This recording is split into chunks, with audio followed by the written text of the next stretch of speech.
All right, so today we're going to be diving into some pretty intense stuff, Oh, honestly. last one's a doozy. Yeah, Kanye West. His kids. Mm. Kim Kardashian. It's it's a lot, what he said. I Well, mean, yeah, for sure. It's definitely making the rounds and sparking a lot of conversations. absolutely. And that's why we're here at DRM News Global, Yeah.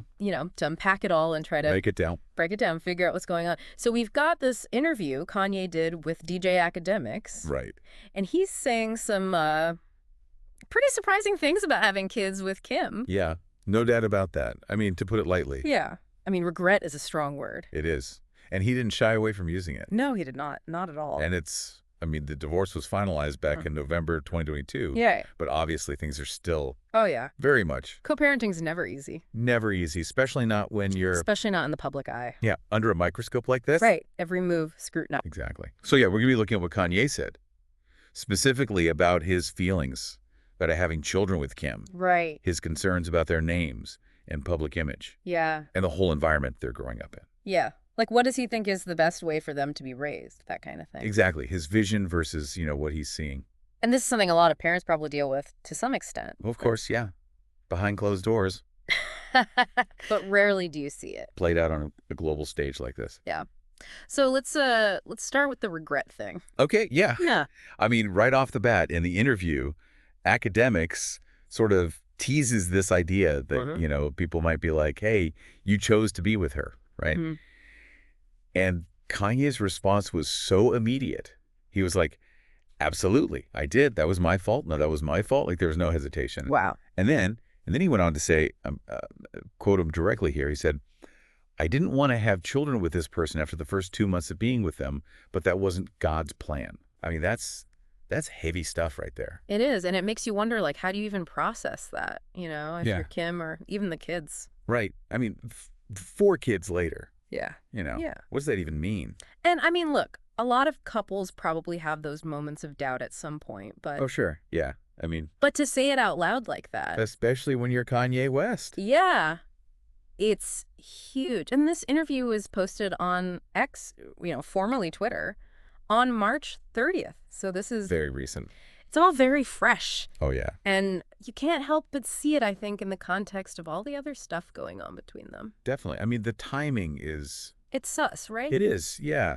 It's hard not to connect it to the other stuff he brought up about, their kids' names and how they're being raised. Yeah, he seems really bothered by this whole trademark thing. Yeah, he does, like, really bother. Yeah, their names being trademarked, yeah. Like, he feels like he doesn't have a say Mm-hmm. in how their names and, images are being used. Especially commercially, yeah. Right. And he brings up his daughter, North, right, Mhm. being featured on a song. And he's like, when my daughter was put on the song, that's when I realized that I didn't own their name and likeness. Oh, wow. Like, it was a wake-up call for him. So for people who aren't familiar with trademarks, basically it's like protecting a brand. Not a name, so others can't just use it willy-nilly. And celebrities do this all the time. Yeah. For themselves, for their kids. It's kind of standard practice. To protect their future business ventures or whatever.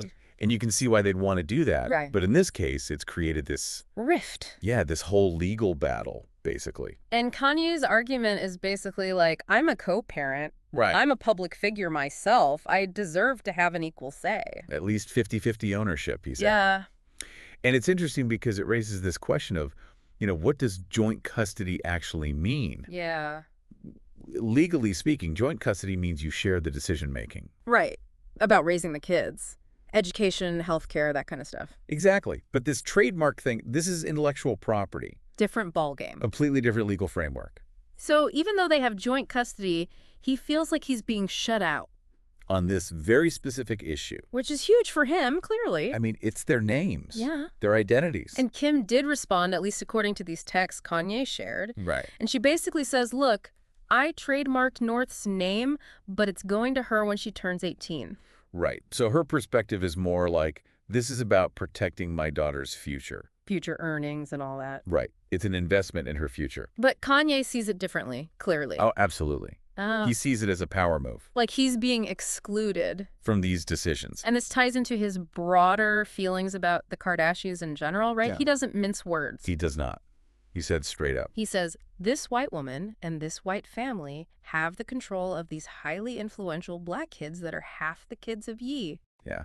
And he even uses the word war to describe the situation. They think they're too powerful. That's a direct quote. It is. And, it's layered, right? So layered. It's about race. It's about family dynamics. It's about celebrity culture. And how all of that intersects. In this very specific and public way. It makes you think about, these kids growing up biracial in this insane environment. Yeah, and with parents who have such different views. And so much influence. Like, what does that do to a kid? Yeah, what does that do to your sense of identity, Absolutely. And then there's this whole thing about the environment he thinks they're being raised in. Right.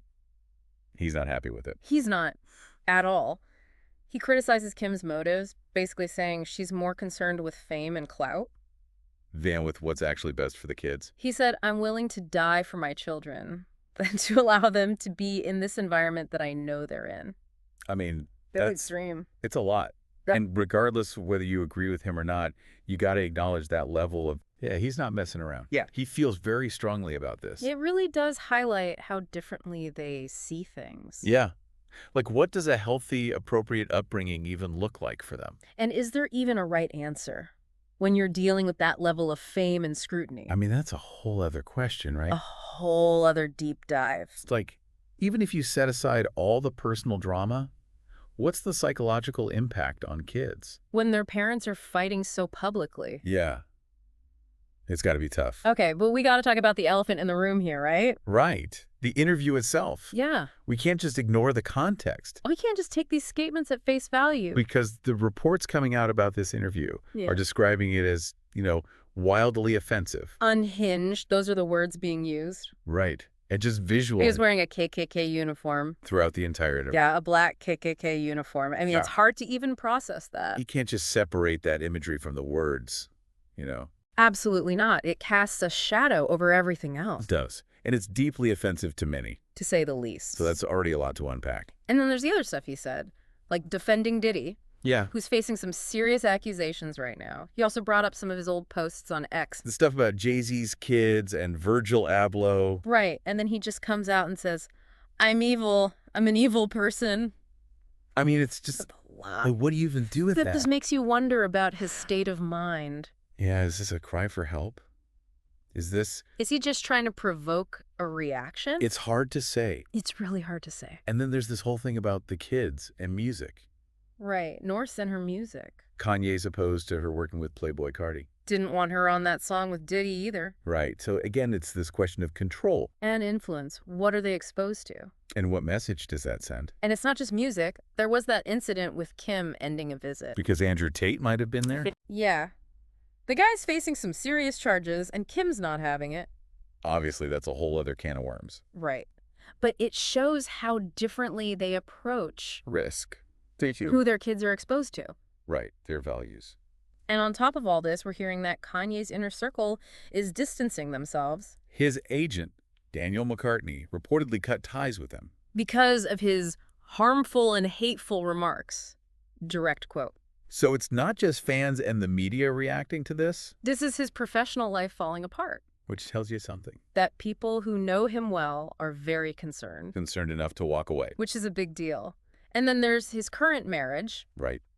Bianca Censori. DailyMail.com is reporting that she's planning on having a baby. To try to save their marriage, apparently. Amidst all these divorce rumors. Yeah, it's all a bit messy. It is. We should say, we haven't been able to confirm that baby thing. Right. It's just a report at this point. But if it's true... it adds another layer of complexity. For sure. So let's try to sum this up. Kanye's expressing a deep regret about having kids with Kim. Saying it wasn't God's plan. He feels like he's being shut out of decisions. Over their names, their image, their upbringing. He's blaming the Kardashians for what he sees as a negative influence. He's making these extreme statements about dying for his kids. And this is all happening alongside... some pretty disturbing behavior. The KKK uniform, the I'm evil comment, defending Diddy. And his inner circle is abandoning him. It's a lot, and it raises so many questions. It does. About Kanye's mental state. About the impact on their kids. About co-parenting in the public eye. And I think it makes you wonder about the bigger picture. Yeah. What happens when family drama plays out on a global stage? What are the long-term consequences for everyone involved? Especially the kids. growing up with all this scrutiny. And the constant pressure of the media. That's a lot to think about. It is. And that's why we're here at DR Moves Global, to keep you informed, To dig deeper. to break down these complex stories. So you can make up your own mind. Exactly. We're not here to tell you what to think, We're just here to present the facts as we know them. and let you draw your own conclusions And hopefully it sparks some important conversations. about family, about celebrity, about responsibility. And about how we navigate these increasingly public lives. It's a lot, and it's not going away anytime soon. No, it's not. So we'll keep digging. Stay tuned. This is DRM News Global. And we'll be back soon with more.